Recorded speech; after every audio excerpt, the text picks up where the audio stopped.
تو تورات میں لکھا ہوا ہے، انجیل میں، کہ 700 بیویاں تھیں، واللہ عالم، بہت زیادہ شادیاں کی تھیں.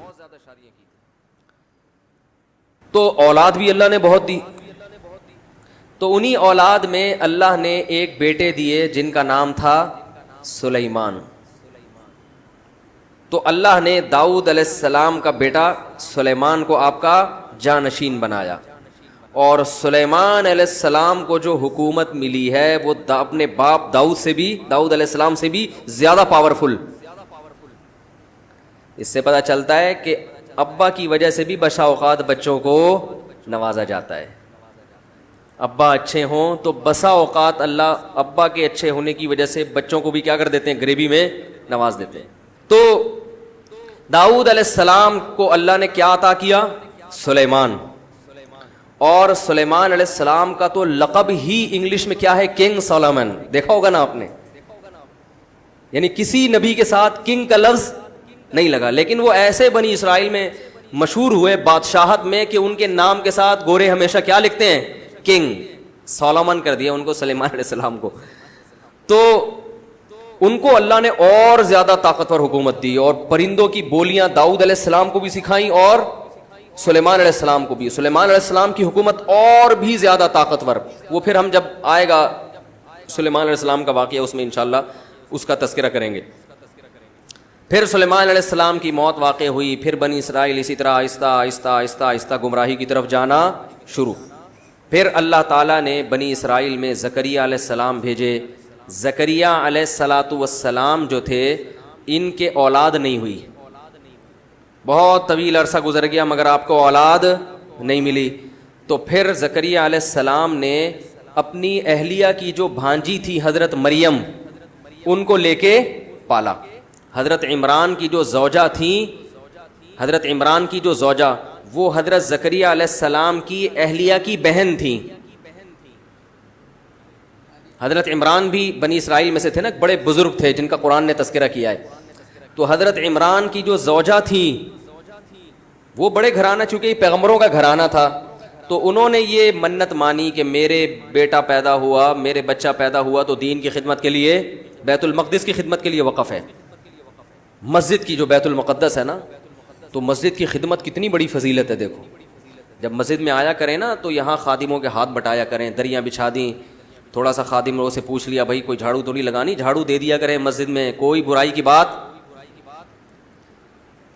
انسان جب اللہ کے لیے اپنے آپ کو مٹاتا ہے تو اللہ اس کو بلند کرتے ہیں. تو مسجد میں جھاڑو لگانے سے کبھی بھی عار محسوس نہیں کرنی چاہیے. تو انہوں نے نظر مانی مگر بیٹے کے بجائے کیا پیدا ہوئی؟ بیٹی.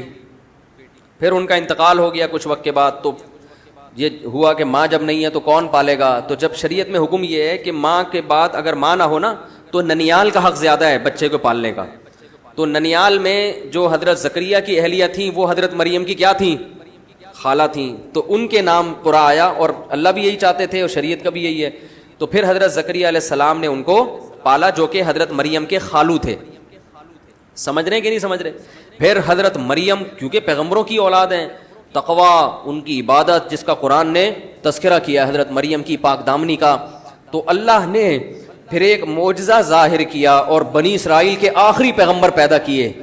اور وہ ایسے عظیم پیغمبر کہ وہ اتنا بڑا معجزہ کہ حضرت مریم کو نکاح کے بغیر کیا ملا؟ عیسیٰ علیہ السلام. عیسیٰ علیہ السلام. اب چونکہ تہمتیں لگ رہی تھی کہ یہ تو معاذ اللہ نقل کفر ولد الزنا ہے، تو اللہ نے حضرت مریم کی براءت کے لیے حضرت عیسیٰ کو ماں کی گود میں بولنا سکھا دیا، تاکہ ظاہر ایک آزمائش میں اللہ نے ڈالا ہے تو بری کون کرے گا؟ اللہ. تو حضرت مریم پریشان ہیں. یہ سب انشاءاللہ ہم سورہ مریم میں یہ پڑھیں گے آیتیں. ابھی تو تاکہ آپ کو حضرت عیسیٰ کا پس منظر آ جائے، حضرت موسیٰ کا اور داؤد اور سلیمان علیہ السلام، یہ تمام پیغمبر جو ایک دوسرے کی اولادوں میں ہیں، ان کا ایک پس منظر بنی اسرائیل کا آپ کے سامنے آ جائے. تو حضرت عیسیٰ علیہ السلام نے گواہی دی کہ یہ میں اللہ کا بندہ ہوں، آتانی الکتاب، میں ولد الزنا نہیں ہوں، میں تو ایسا پیغمبر ہوں جس کو کتاب ملے گی. پیغمبروں میں وہ پیغمبر جن کو باقاعدہ کتاب ملی ہے ان کا درجہ دوسروں سے زیادہ ہے.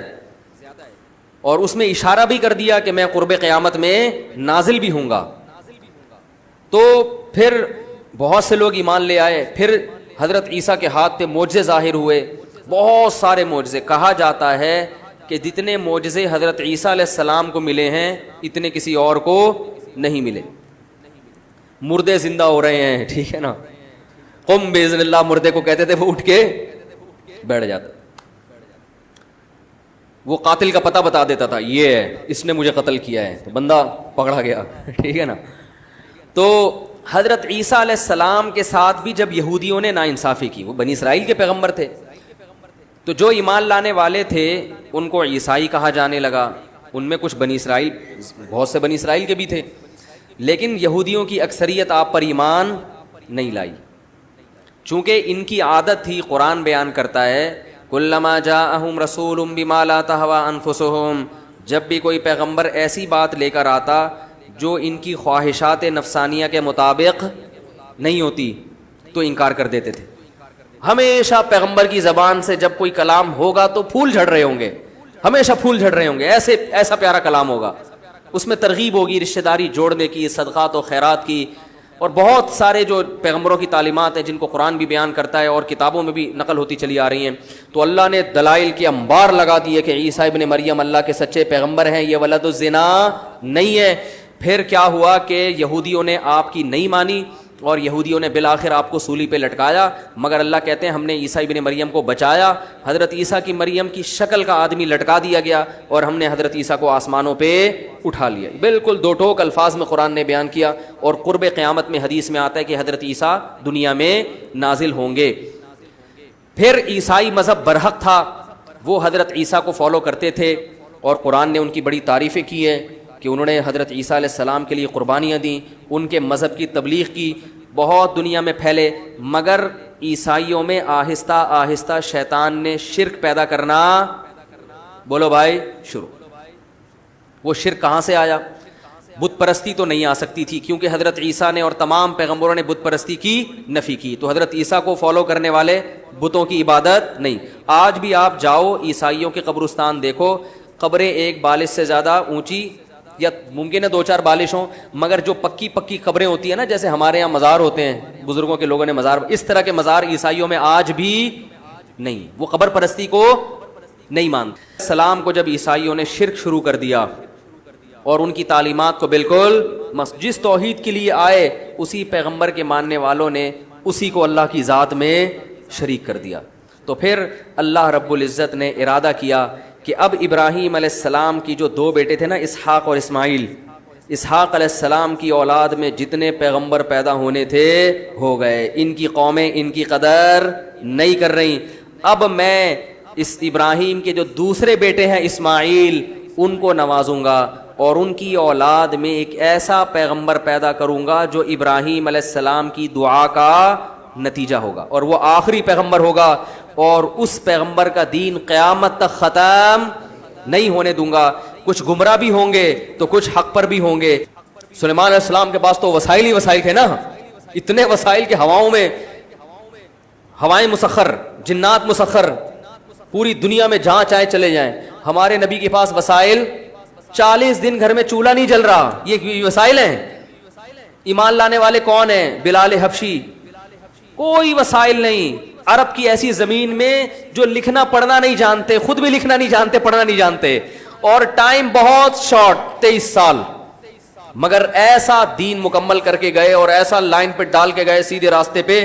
1400 سال گزر گئے, آج بھی وہی کلام پوری دنیا میں پڑھا جا رہا ہے جو آپ دے کر گئے تھے. بتاؤ کہیں تورات اور انجیل کے درس دیکھے ایسے جیسے قرآن کے درس ہوتے ہیں؟ کہیں قرآن جیسا پڑھا جاتا ہے؟ کہیں تورات انجیل دیکھی پڑتی ہوئی؟ کوئی ہندوؤں کی کتاب دیکھی؟ مسجد حرام میں جہاں نبی صلی اللہ علیہ وسلم نے ندا لگائی تھی توحید کی, مسجد حرام میں 5-5 لاکھ 6-6 لاکھ آدمی ایک امام کے پیچھے کھڑے ہو کر قرآن سنتے ہیں. اور پوری دنیا میں اگر اندازہ لگا لو تو کروڑوں لوگ ہیں جو قرآن پڑھ بھی رہے ہیں, قرآن سن بھی رہے ہیں, سارا دن روزے رکھ رہے ہیں, صبح 3 بجے اٹھتے ہیں. تو یہ 1400 سال کا عرصہ کم نہیں ہوتا. اتنے عرصے کے بعد بھی اللہ نے اس دین کو قائم رکھا. کیوں؟ اس لیے کہ یہود و نصارہ نے نعمت کی ناقدری کی تو اللہ نے ان سے نعمت چھین کے بنی